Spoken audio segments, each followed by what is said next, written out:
I Redditor. What seems to be overpriced but in reality is 100% worth it?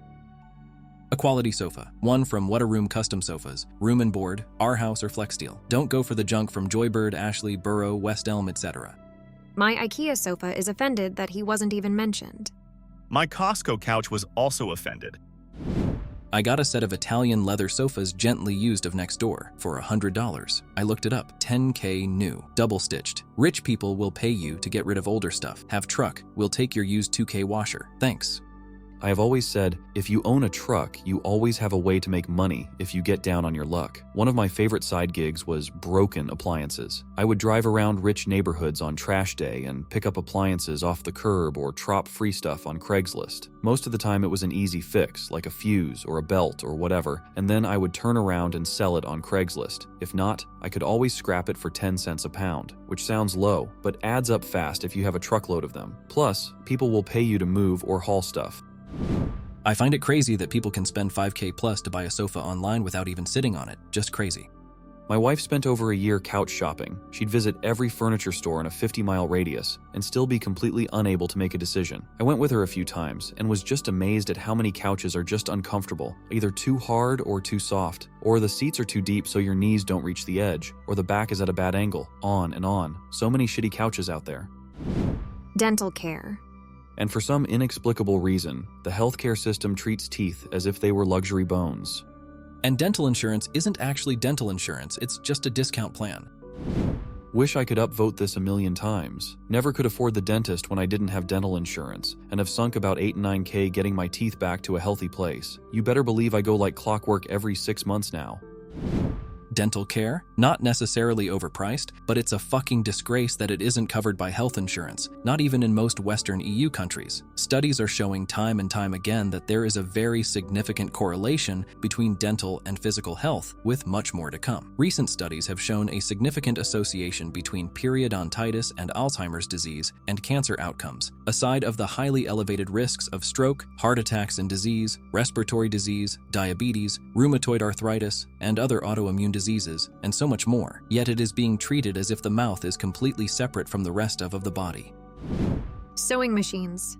My cousin came to my family's place for her wedding, but the dress had a hole in the seam of the armpit. My mom got grandma's sewing machine from the 60s out of storage and sewed it up in a matter of seconds, when it would have easily taken an hour to do it that accurately by hand. Sewing machines are among those things that, when you need it, you're grateful you have it. This was not always the case. Pre-1980s Singer sewing machines were affordable to most people, were made in the United States, and were good quality. My friend still uses the one she inherited from her grandmother. It was made in 1971. Even in the 90s, 2000s, you could get a cheap but good sewing machine by Brother or Janome. These days, even the Japanese brands with good reputations are using plastic instead of metal parts in the machines. So, the only sewing machines that you can always trust are vintage ones or contemporary ones by Bernina, a luxury Swiss brand. It's the Hermes of home sewing machines. Tailored clothing. Wearing clothing that fits correctly is more comfortable, looks better, and tends to be of a quality that lasts longer. Adding on that, you don't have to get bespoke or designer clothes and then have them tailored. You can thrift high-quality pieces and have them altered to fit you perfectly. I have 2 coats from the 80s that cost me $25 together that I had altered for $160 total, and they are beautiful, impeccably fitted, and will last me the rest of my life. I recently bought a pair of early 90s men's Calvin Klein jeans, $10, and then had them tailored to fit me, $18. And not only do I get compliments on them all the time, they have functional pockets and are much higher quality than most modern women's designer jeans. The quality of most consumer goods have tanked in the last couple decades, but good pieces are still hanging out in resale shops, waiting to be worn for another 30+ years. Movers, 100%, worth their weight in gold.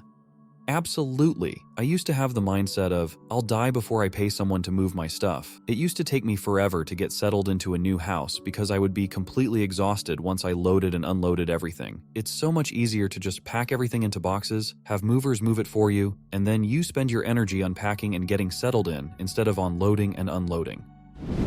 Expensive butter. This can be from a local farm or Kerrygold for a product available all over. Great butter is soft and spreadable straight out of the fridge. It turns toast into a luxury food. Kerrygold for the win. Good headphones. I mean, very good headphones. I'd easily spend several hundreds on a new pair. It's just a whole new world.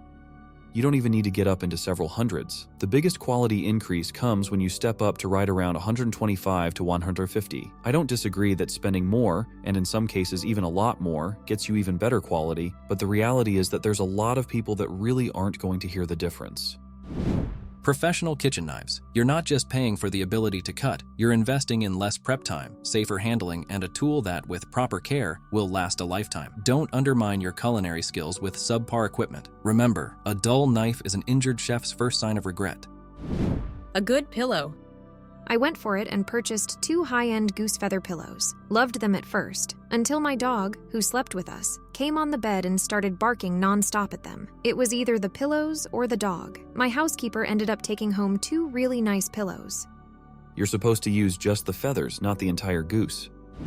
I'm usually a cheapskate, but experience has taught me that some things are worth spending money on. For example, 1. Car wash vacuum cleaners. So worth it to spend $150 or whatever to use one rather than trying to use your own vacuum cleaner. And they get your car cleaner much faster than dragging out your home vacuum to try to clean your car with. 2. Electronics. Buy them new from brand name shops. It isn't worth hassling to save $10 somewhere and getting something that doesn't work or doesn't have a reasonable return policy. 3. Household help. If you can afford it, get someone to come in and clean your house on a regular basis, so it stays always clean without you having to do anything. 4. Education. Now this is a big one, and far more could be written about it. Obviously, not all education expense is worthwhile, so I'm not necessarily referring to a college degree or whatnot, but educating yourself, or especially educating kids if you have them, can return dividends throughout their life. One interesting secret about number 3, having a housekeeper come in regularly also motivates you to keep things tidy so that they can get in and clean things. Like, if your housekeeper comes in every other Wednesday, by Tuesday, you're making sure of things like making sure that the floors are clear to vacuum. You don't have stuff piled on your tables and counters and stuff like that. If you have the tendency to let things get cluttered, it definitely motivates you to keep things tidy. Pots and pans. Cheap ones flake, scratch, warp, scorch, or just simply don't transfer heat evenly. A good set, especially skillets, will help prevent all kinds of cooking disasters. Doesn't have to be top of the line, just avoid bargain basement junk. Edit. Cast iron is great and cheap, but we're an everything goes in the dishwasher household, so that's the main reason we don't do cast iron. Edit 2. To answer the most common question, mine are Calphalon hard anodized non-stick aluminum. They are dishwasher safe and oven safe to 450 degrees Fahrenheit, 232 degrees Celsius. Air conditioning. A friend of mine refuses to play the "how long can I wait before I use the heat AC" game. He said, "I pay for what's important to me, and being comfortable in my own house is very important to me." Changed my perspective forever. A good lawyer when you're actually in need.